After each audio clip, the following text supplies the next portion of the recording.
that word, and we just, if it was mentioned, we just kept it at the N word. But it was not really, it was never really in one of their hypotheses in the beginning, murder. But would that have played a role, do you think, in maybe in the resources that they were giving to it, or?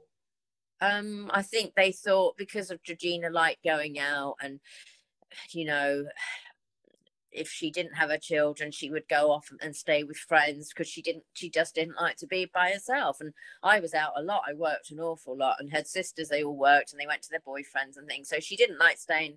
When she came back here to stay, she didn't like to be in the house by herself. So if she was here by herself, she would go off and she would go for drinks and things, or stay at people's houses and drink or whatever. And I think they went from that kind of, that idea of Georgina had gone off perhaps on a jolly, as they called it once, But the police called it, or is that what they were suggesting potentially? Yeah, in the very beginning. But I mean, we didn't in the beginning. It never entered our heads that Georgina was actually missing. We didn't think that. We just thought, oh, she's staying with friends. She was in this relationship, on-off relationship. It wasn't going very well. And I just thought maybe she's gone to her friends and she's sort of lying low, and she doesn't want him to know. She doesn't want him to know where she is. And that's why she's not telling me, so I don't tell him. And so it was all a bit like, we didn't really take it that serious. We didn't, the first week, we just thought, oh, she's staying with someone. Then he rang up, the boyfriend rang up, asked where she was, and I said, I thought she was with you.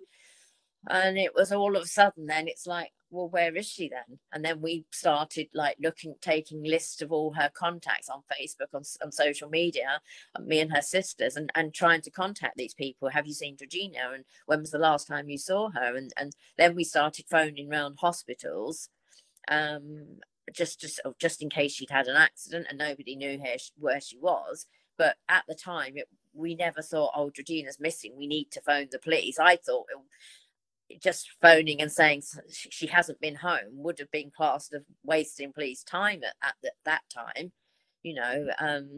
because didn't really know much about it. I mean, now you see all the time, if someone's missing, you can phone the police if they haven't been home. But at the time, I just thought, I can't phone the police and say, well, my daughter hasn't been home and she's 30 and she likes staying with friends. I thought she'd be livid if she comes back, and we've contacted the police and said she's missing. And sort of that's why, people always say, why did you take so long? And that is why, because, maybe really people, yeah. And that's why she liked to be with people. She'll go off sometimes for 3 or 4 days, and you might not hear from her, or you might hear from her all the time, because she, but her phone wasn't working. There was all these little things that her phone wasn't working. So that's why she's not texting. Or she'd come back to stay with me after she'd been in this relationship, and she said, can I come and stay with you for a while? And I brought all her stuff back, and then all that week she was around at his house every single night. And I was sort of said to her, I thought you were splitting up, and so I might have been a bit annoyed, because I said, I brought all your stuff back and everything and that, and I thought you were splitting up. I thought you were going to make a break from it, and try and get on with your life. And so I thought, oh, she's probably annoyed with me because I said that. So that's why she's not contacted me. She's trying to sort of play low as well. So that was the last time you spoke to Georgina on that instance? No, the last time I spoke to her was that morning on the 7th of March. I was going to work and I come downstairs, and I just said, what are you doing? And she asked me, she just said, the phone's not working. I found an old one, and she asked me for a couple of pounds, and I gave her that. And I was just leaving for work, and she just said, I'm going to the job centre, and I'll try and see if I can get the phone fixed or the SIM card. And I said, don't forget, your dad's getting you a cheap phone. He's already bought her one. And I think he'd arranged to phone her or meet her in the town that day. And then that was it. As I went down the stairs, love you, mummy, love you. And that was it. And, that was the last words. Obviously, the last confirmed sighting, the second sighting that you believe is Georgina, but the police are less sure. It wasn't there. She actually was actually about the SIM card, wasn't it? That was confirmed?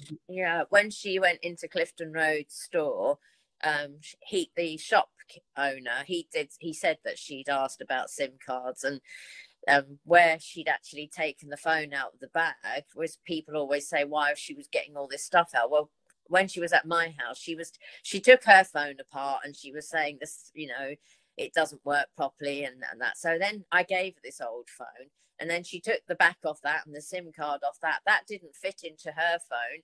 And then she was quite agitated because she said, well, that doesn't fit and that. And then she just sort of scraped them all up and just bunged them all into this carrier bag. So that's, you know, that's from what when she got to the shop, he said she was picking sort of the SIM card out and the cover of the phone and getting them all out.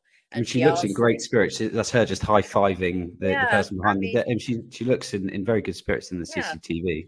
Because people have said, oh, you know, I think she committed suicide and that, or she didn't look suicidal in that CCTV footage, and did she? You know, I think that's not the look and the mood and demeanor of somebody who was about to go off and do something to themselves. I think she seemed quite happy and chatty, and that's Georgina. You know, that's a typical Georgina. She's friendly, she makes friends quite easily, she chats to people quite easily, you know, on the train. And she met a girl on the train a few years ago, and they always stayed in contact, and they called themselves train buddies, and that's just how she was. You know, she would sort of be friendly and chatty to people.